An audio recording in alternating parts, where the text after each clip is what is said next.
Not exactly what Oregon fans were hoping for, and I'm just thinking about the first Iron Man movie.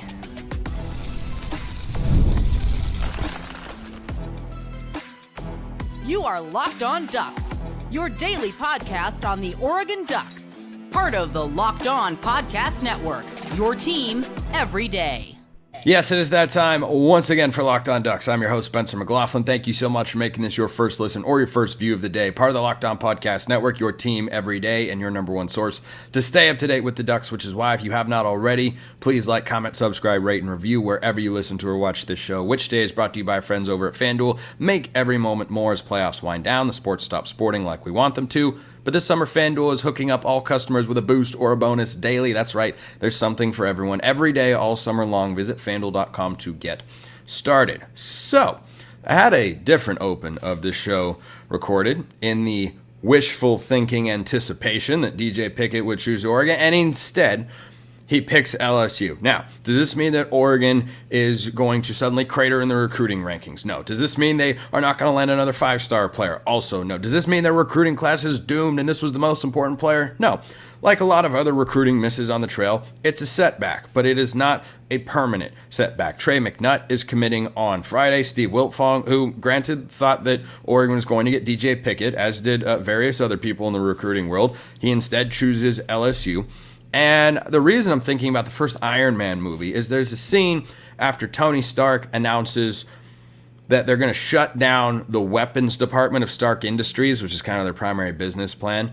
And Jeff Bridges, playing the character Obadiah Stane, comes into Tony's house and goes, well, that actually they're at Stark Industries. And he goes, well, that went well. And that's how I felt after DJ Pickett went to LSU. Like, oh, well, that's not exactly what we were hoping for. It's not exactly how you drew it up. The reports came in right before and kind of during and then after the commitment that LSU made a late push. Oregon did the same thing with DeCorian Moore. I guess unlimited NIL only goes so far. Crazy. Who could have foreseen?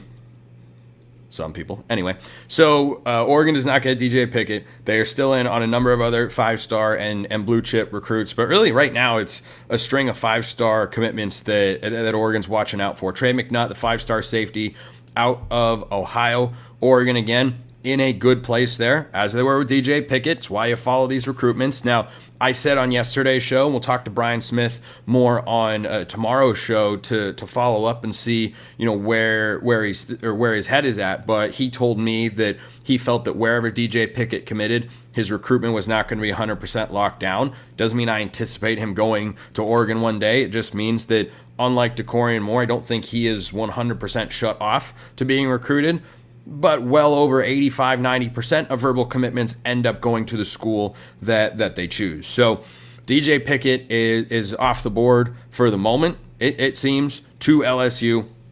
It's a heck of a recruiting poll by the Tigers. It turns out Oregon's not the only place with NIL and resources and great coach and great program and tradition and cool facilities and everything of the sorts. But if you're looking for a silver lining here, Duck fans, I think one could be that the rumors continue to swirl. There was a piece over in Sports Illustrated, the Ohio State section of that website, saying that five-star Naeem Offord could be decommitting soon from Ohio State, and that's another defensive back prospect. Just a lot of big-time DBs. 3 of the top 5 in the country are committed to Ohio State, and Oregon was able to pull Dorian Brew away from Ohio State at the very last second, which is kind of what it seems like happened to Oregon here with DJ Pickett. Seemed like it was Oregon, and then at the last moment, boom, LSU swoops in and gets the commitment. But Auburn also could be in the mix if Offord does end up decommitting, and that's a player to watch, because if he decommits from Ohio State and the Buckeyes are not seriously in the running, then Oregon and Auburn are reportedly the schools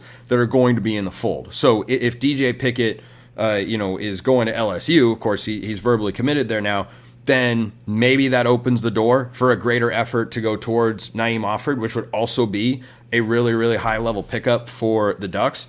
But as it stands right now, Oregon's 2025 high school recruiting class is back to 5th nationally, according to 24/7 Sports, and there's certainly going to be more commitments. They've got 16 verbal commits right now on the night of June 17th, as I'm recording this show, and that number, I imagine, gets at least a couple over 20. Like, I think between now and the start of the season, we'll probably have 5 more commits at least.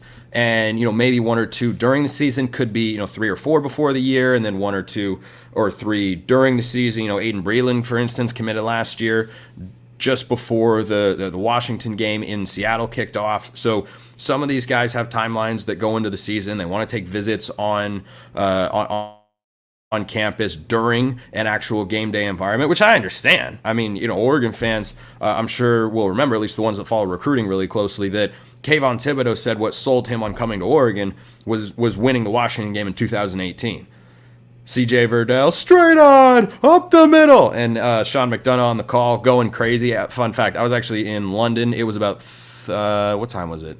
It was very late. I should have gotten a noise complaint. I was yelling in my room so much. But he said that environment, that game, Oregon rushing the field and, really kind of putting their foot in the ground and saying, yeah, we're back as a big player in college football, was the reason that he ended up choosing the Ducks. And that worked out really, really well for both sides. But I think for Oregon, from a recruiting standpoint, I expect the focus to continue to be on defensive backs. Trey McNutt, certainly one of those names. Naeem Offord, maybe they try to flip.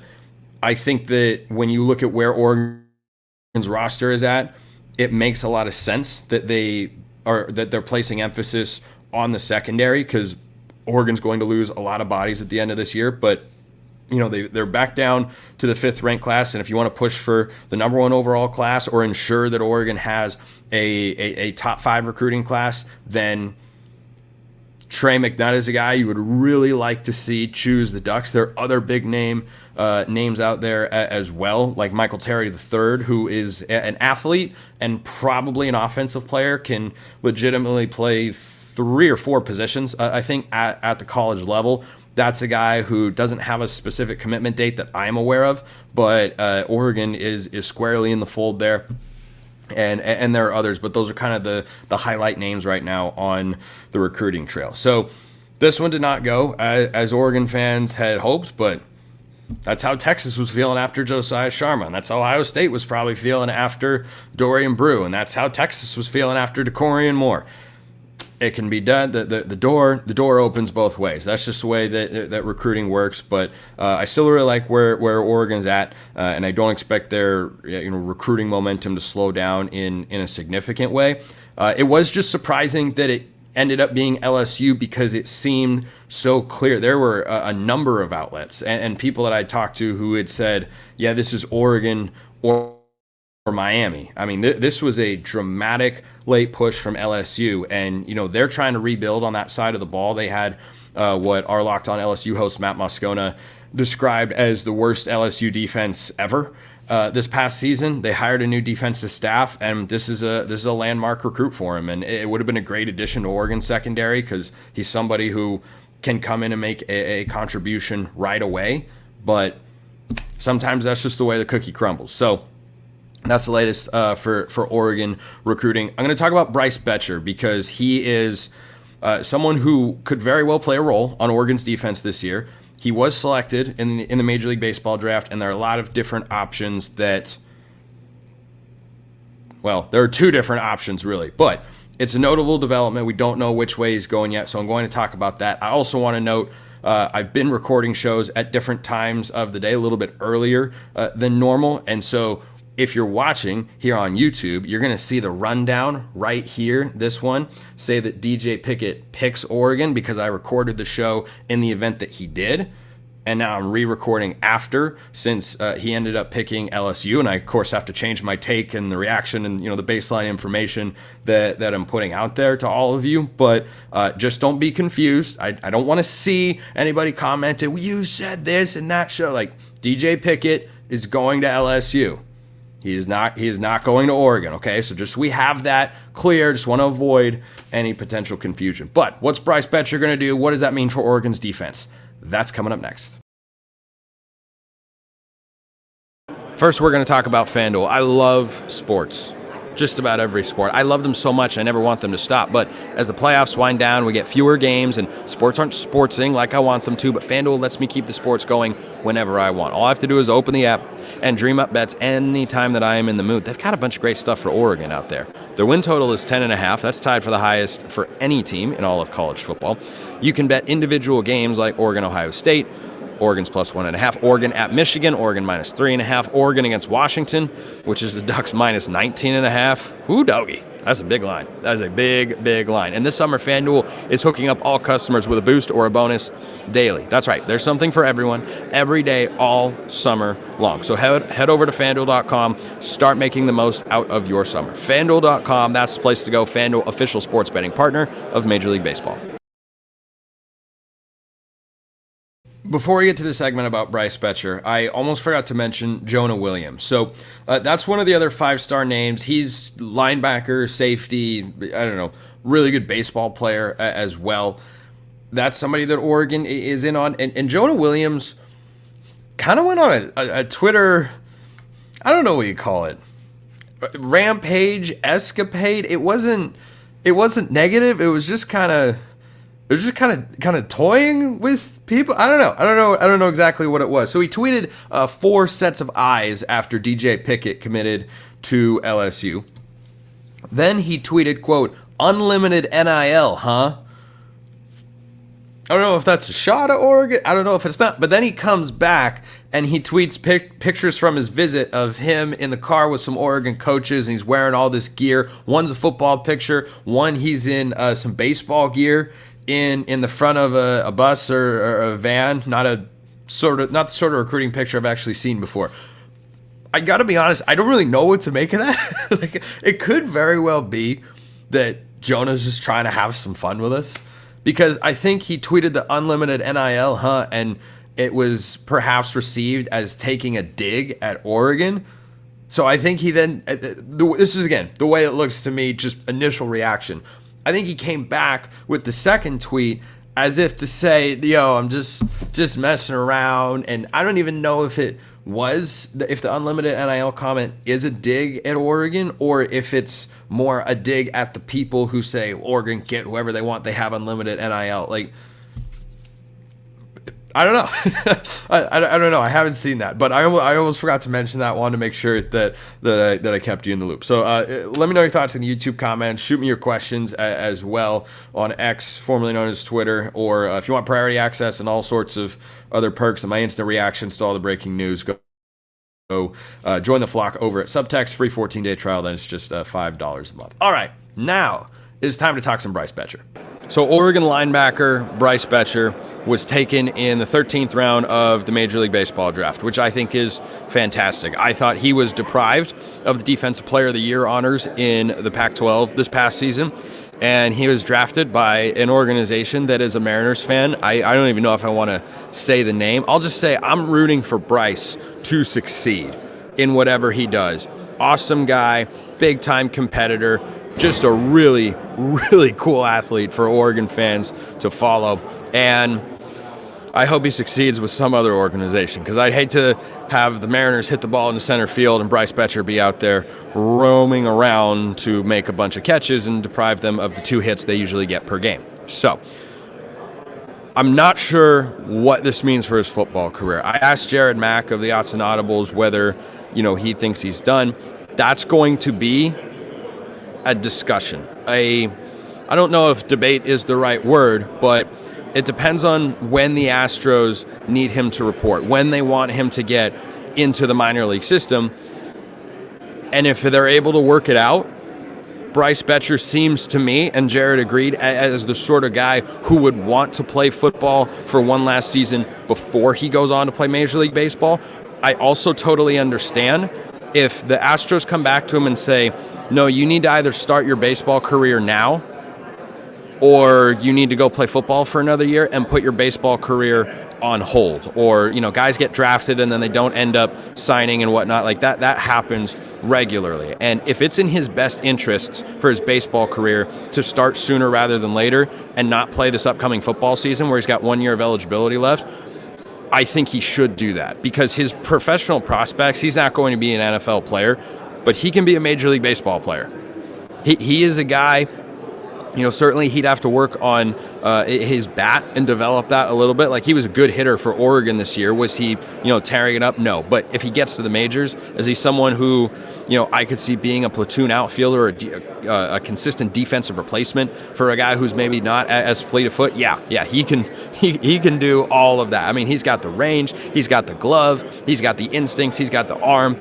That dude can be a big league outfielder. If he's just able to hit, well above the Mendoza line, which is 200, I think that he can be have a good career in Major League Baseball, which is why if it comes to that, I see why he would choose to begin that path and not play football this season. But this will have an impact. There has not been a decision made, as far as I am aware, by the time you're listening to or watching this show. There has not been a decision made as to what he's going to be able to do. But this will make an impact on Oregon's defense because the linebacker room, if I put together a 2-deep, he'd be on it. My 2-deep for Oregon linebackers right now goes something like this. Unit number 1, Jeffrey Bassa, Justin Jacobs. Don't think anybody's going to argue there. Unit number 2, Devin Jackson and Bryce Boettcher. He'd be the number 4 linebacker. And last year, Oregon had 5 linebackers that played meaningful snaps throughout the course of the year. Jeff Bassa, Justin Jacobs, Bryce Boettcher, Jamal Hill, and Devin Jackson. So Jamal Hill was taken in this year's NFL Draft. And Bryce Boettcher, we don't know. The other 3, of course, are back. But if you take Boettcher out of the mix, you suddenly need 2 linebackers to step up and play a role that they did not play a season ago or even anything close to it, which is why, as I said, this is going to be an impact move on Oregon's defense. Now, is it going to make or break Oregon's defense? No. Until you start to have injuries flare up at a given position. I mean, Justin Jacobs only played half the games last year because he was coming off an injury, and he's unfortunately battled them throughout his career. Now, Devin Jackson would be the guy to step up, but you see how easily somebody who you look at and say, oh, that's the number 4 or number 5 linebacker, it's just not that far from being someone who is called upon in big moments and has to play meaningful snaps in games that Oregon has to win to make the college football playoff in 2024. So I'm curious to see how this works out. The guys that, are kind of in that next batch of linebackers, we saw a little bit of Jerry Mixon, who was a 3-star recruit, played a little bit as a true freshman, but redshirted, I believe, in the 2023 season. That's a guy who could be on the depth chart more than he was a year ago. Connor Soley was primarily a special teamser a season ago. He's been one of those safety linebacker hybrids, and so too was Bryce Boettcher. He was, playing safety in the spring game in 2023 when he made all these impact plays, and I watched and wondered, like, man, is that guy not going to see the field? Because, man, he looks really good. And then what do you know? He's one of Oregon's most important defensive players because of the injury to Justin Jacobs, and he filled a lot of that role. Now, Jamal Hill did a good job as well, but those 4 guys were all key parts of Oregon's defense. Those 4 guys being Jeff Bassa, Devin Jackson, Jamal Hill, and Bryce Boettcher in the mix. And you definitely saw less of Boettcher once Jacobs got himself back into the rotation and was healthy. Like, I don't think Boettcher's someone that can be an all-conference caliber player, but can he produce? Can he be solid? Yeah, he can. He's a guy who you don't feel like is a weakness out there. You don't feel like he's, a game changer or a disruptor. But, you look at Jerry Mixon, that'd be a name. Connor Soley could be a name as well. And then you're turning to true freshmen. If neither one of those guys are able to put the clamps down on the void that Boettcher would hypothetically leave here, and you're looking at Kamar Mathuti or Braden Platt, who we saw in the spring game, and to me didn't quite look ready to be contributors at the Power 4 level. And Dylan Williams is someone who's going to enroll in the fall, and that's asking a lot for somebody to come in and play linebacker right away. I mean, you'd think of, the number of Oregon linebackers that have played as true freshmen. I mean, Noah Sewell did, because he was a big-time recruit, and he was a really, really good player right away. Justin Flo in that camp as well. And though this is a talented group of 4-star linebacker recruits, I don't think they're as college ready as Justin Flo and Noah Sewell were physically to step on the field and make an impact. So definitely stoked for Bryce Boettcher.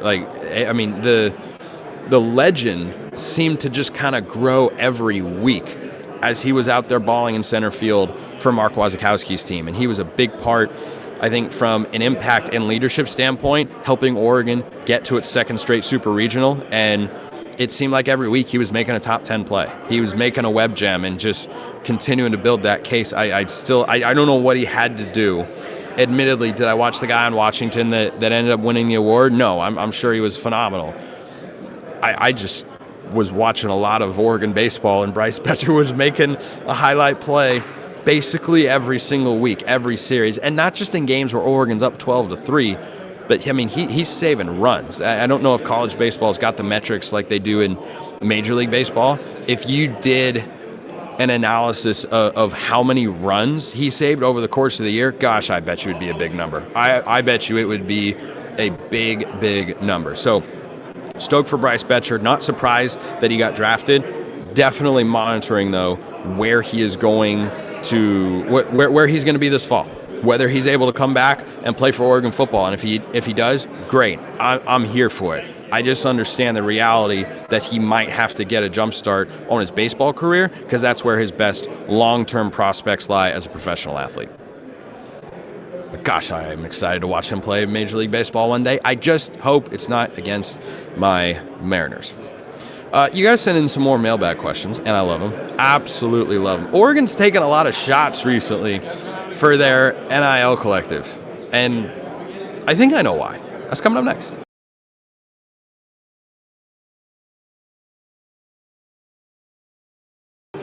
Oregon with Phil Knight and Nike has become low-hanging fruit for an easy winning quote for coaches, players, media people, whoever.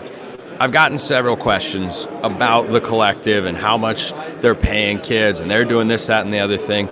I think it's become an easy punching bag because of the association. Like, it clicks so easily in everybody's minds when anyone like Kirby Smart at SEC Media Days, for instance, says something like, yeah, I wish I could get some of that NIL money that Phil Knight is giving Dan Lanning up at Oregon.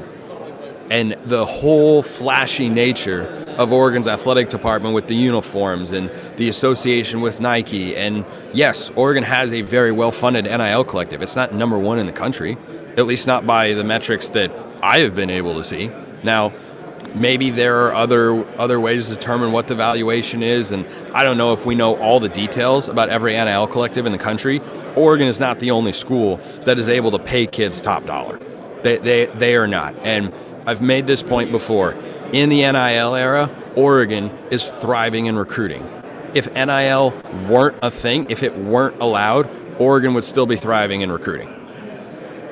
It's not a detriment to them. It is certainly a benefit, but it's not. If you talk to anybody that actually covers recruiting, they will tell you, and coaches will tell you as well. I've watched coaches take the stage here at SEC Media Days all week, and maybe it's coach speak. I happen to think they're genuine because it matches what I've been told by people who cover recruiting, that NIL is a factor for a lot of kids.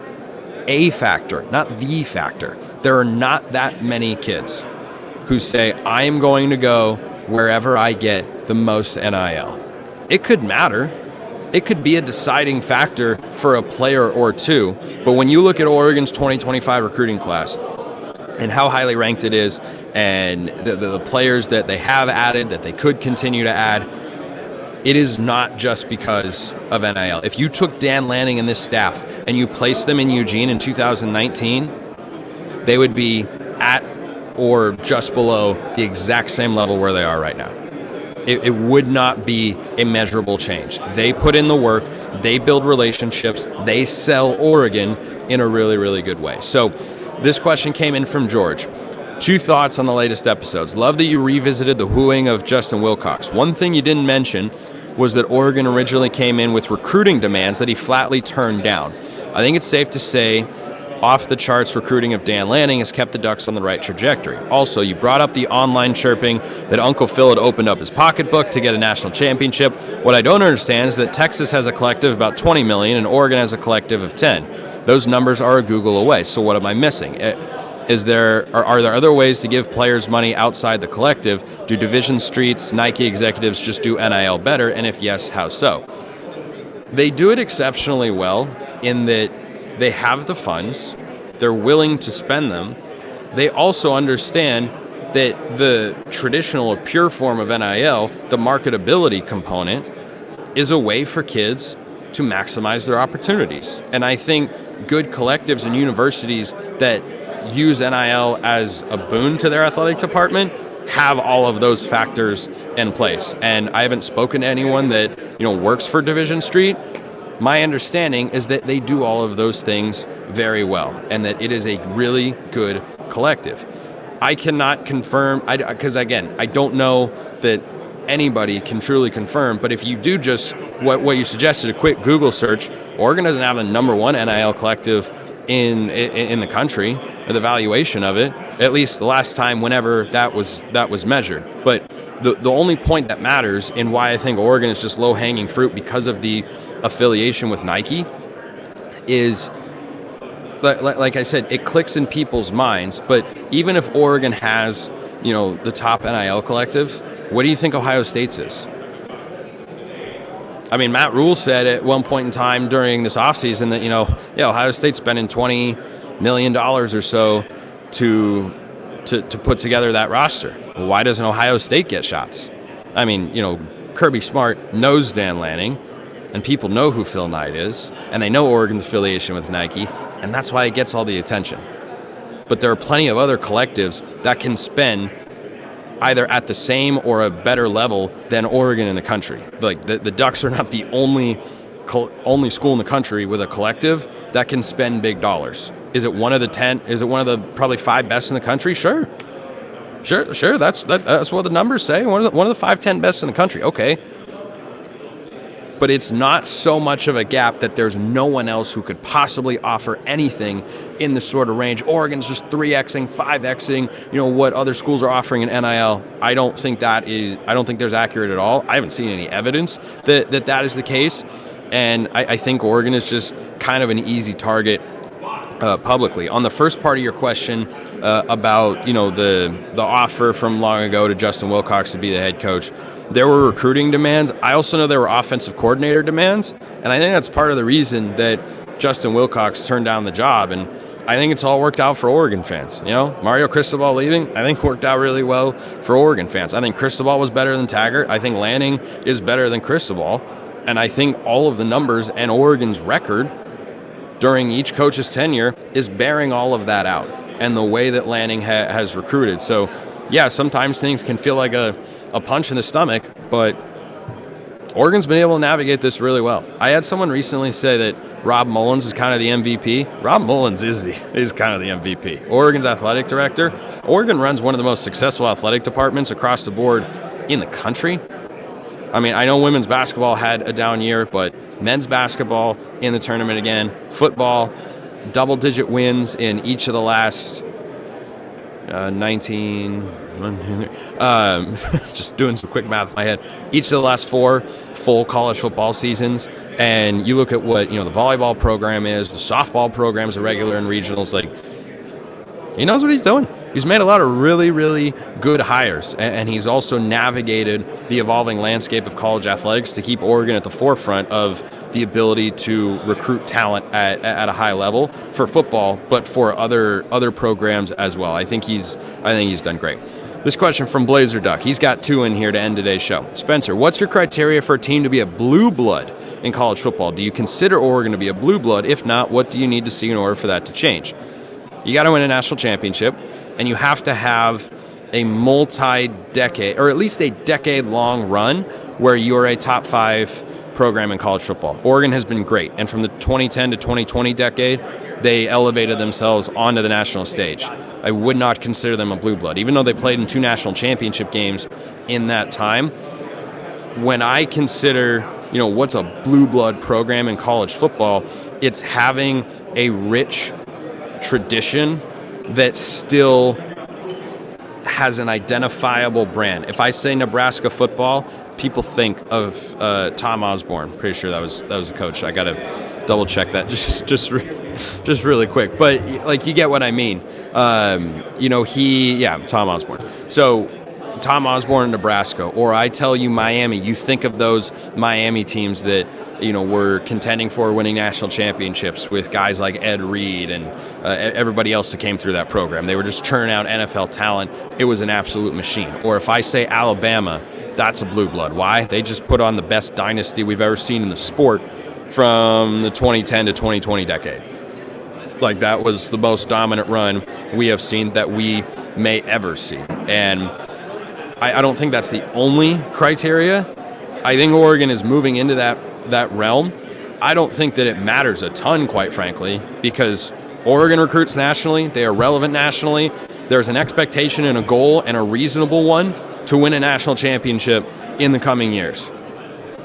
That doesn't automatically make you a blue blood, because they're not necessarily in the history of the sport. They're they're newer blood in, the upper echelon of the sport. But no, I wouldn't consider them a blue blood per se, because they don't have the old national championship tradition. But I mean, Miami would be a blue blood. Would you rather be Oregon or Miami right now? I'll take Oregon every day of the week and twice on Sundays. And I think Mario Cristobal's record whilst at Miami has bore that out. Nebraska's a blue blood. Who would you rather be, Oregon or Nebraska? So I understand the question. I just don't think that it's, relevant to what Oregon is going to, be able to accomplish. Lastly, Spencer, I love how the Generation O uniforms are paying tribute to great players of the past. I, too, am here for it. DeAnthony Thomas and Joey Harrington. Any chance they do a Kenny Wheaton uniform with my favorite logo, puddles fighting out of the O. And then he had in parentheses, Kenny Wheaton is going to score. Kenny Wheaton is going to score. I don't have any inside info on whether they do that. Would I support Kenny Wheaton-inspired themed uniforms? You don't have to twist my arm to make that happen. Today is the day that the new Generation O uniforms are going to drop in full. We saw the helmet earlier this week, and I think bringing back the O on the side of the helmet, absolutely fantastic. Reminded me a lot of the 2015 Rose Bowl against Florida State helmets, and Joey Harrington helped bring that out. Can't wait to see what the rest of it looks like, because as with most things, as I've talked about on today's show, Oregon is just accustomed to being at the cutting edge of all this sort of stuff, and it's a benefit to the program.